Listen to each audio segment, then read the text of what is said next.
Ottawa, c'est la pire ville du Canada. Il n'y a rien à faire et c'est vide. N'y allez pas. Voici ce que j'entends autour de moi depuis que je suis arrivé au Canada.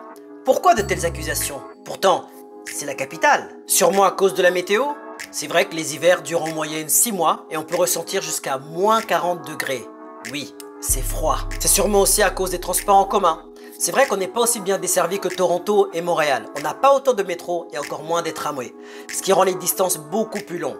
Avoir une voiture n'est pas obligatoire, mais c'est nécessaire. C'est sûrement aussi à cause de la population. Je dois reconnaître que par moments, les magasins et les rues sont bien vides. C'est aussi dû en grande partie à tout ce qui est ambiance.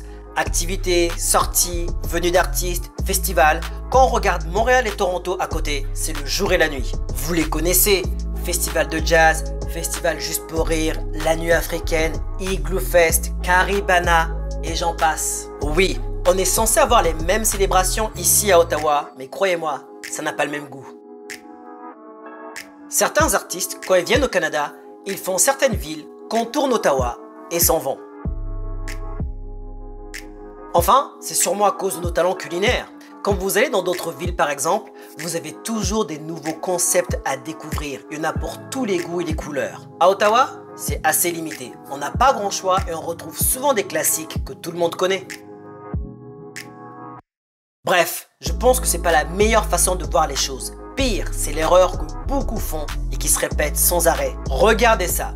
Quand les lieux à ambiance deviennent hors de prix, que se passe-t-il? Les gens s'éloignent. Ils commencent à s'excentrer et vont commencer petit à petit à peupler ces lieux qui étaient dits désertiques. Donc, dans ces lieux vides, il y aura des nouveaux centres qui vont s'installer, des nouveaux restaurants, plus d'événements sérieux en vue et par conséquence, une demande en immobilier qui va augmenter, ce qui va entraîner la hausse des prix de l'immobilier et du coût de la vie. Or, par expérience, on se rend compte que ceux qui ont pris l'initiative de partir pour une ville moins chère payent 200 000 $. Et quand les autres se décident de faire le mouvement quelques années plus tard, se retrouvent à payer 600 000 $ pour le même bien par exemple. Pire, quand certains se rendent compte, il est déjà trop tard, car la ville est devenue trop chère. Mais pourquoi? Quelle est cette atmosphère ou cette ambiance qui nécessite que je paye cher? D'ailleurs, voici le lien de la vidéo qui explique comment que déménager m'a sauvé la vie. Je vous conseille d'aller le regarder. Et si vous aimez des contenus comme celui-ci, n'hésitez pas à liker, vous abonner et activer la cloche de notification pour ne rien manquer de ces vidéos qui vous apportent du très bon contenu chaque dimanche orienté mindset et immobilier. Le truc, c'est que le prix reste justifié pour beaucoup de personnes. Et même quand je suis parti, on m'a dit « Mais Julio, qu'est-ce que tu vas faire là-bas ?» On m'a dit que c'était nul et qu'il n'y avait rien à faire. Et que si c'était pour ça, valait mieux rester en France. D'autres personnes m'ont même dit « Fais comme moi, reste à Toronto. Même si je dois vivre dans un sous-sol, dans une pièce avec mes 2 enfants, je ne bougerai pas. » Mais si je réfléchissais comme ça, je ne serais jamais devenu millionnaire ou atteint une sécurité financière.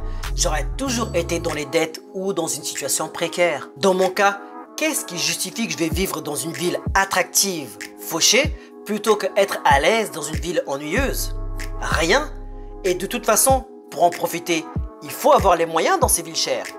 Sinon, à quoi bon? Si vous avez un mouvement à faire ou un changement à opérer, faites-le. Quand on dit que c'est vide et ennuyeux, est-ce que ça s'applique à vous? Allez vérifier. Et même si c'est vrai, il y en a, en fonction de leur structure familiale et du stade où ils en sont dans leur vie, ça correspond très bien. Est-ce que vous avez remarqué, quand vous rencontrez un groupe pour la première fois et qu'on vous dit « tu verras, ce collègue il est bizarre » ou « tu verras, ce lieu il y a beaucoup de gens bizarres », qu'est-ce qui se passe? Quand vous rencontrez ce collègue ou quand vous arrivez dans ce lieu pour la première fois, vous vous attendez à quelque chose de bizarre. Pourquoi? Parce que ce sont les seules bases de données que vous avez. Ce n'est pas une manière d'approcher les choses pour la première fois, il faut y arriver avec un regard neutre. Quand vous y allez sans a priori, vous découvrez plus de bonnes choses. Au moins, vous avez votre propre opinion. Vous avez déjà eu des amis qui sont partis dans un endroit en vacances, qui se sont amusés comme des fous. Quand ils sont revenus, d'autres amis sont partis plus tard, dans les mêmes lieux, mais ils ne se sont pas amusés du tout. À ce moment-là, on se rend compte que ce qui a fait la différence, c'est pas ce qu'ils ont trouvé sur place, mais c'était eux, les activités qu'ils avaient prévues, l'attitude qu'ils avaient, l'état d'esprit et l'alchimie. Et oui, bien souvent, les meilleures ambiances, les meilleures fêtes, les meilleurs déménagements, c'est quand vous êtes avec les bonnes personnes. Le lieu, en soi, n'a rien à voir.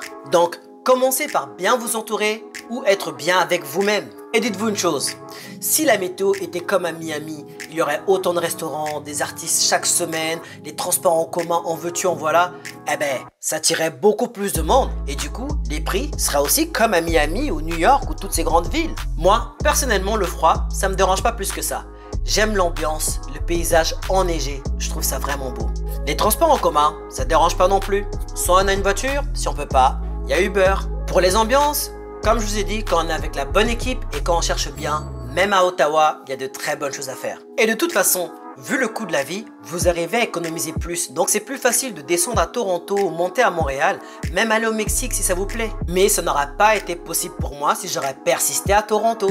Après, dans cette vidéo, je parle spécifiquement de Ottawa. Mais il y a d'autres villes qui sont dans le même contexte, comme Calgary, Hamilton, et j'en passe. Mais encore une fois, si vous êtes avec les bonnes personnes, vous avez le bon mindset et vous avez un projet en tête, toutes les villes valent le coup. Vous savez, quand vous allez vers un changement, demandez-vous plus si vous avez la mentalité adaptée et les bonnes personnes plutôt que ce qu'il y a sur place. Quand on vous dit des choses, faites attention, cela ne s'adapte pas forcément à vous.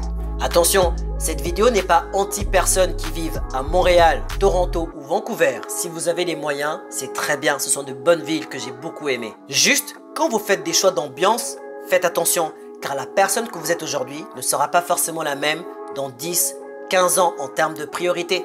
Est-ce que vous assumerez toujours les mêmes choix? Est-ce que les ambiances et les restos seront vos critères de choix? Et est-ce qu'il ne serait pas mieux d'anticiper, d'être proactif avant que cela devienne trop cher? Question pour tout le monde.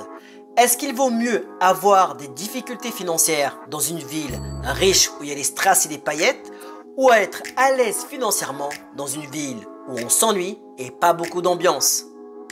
Je vous donne rendez-vous dans les commentaires.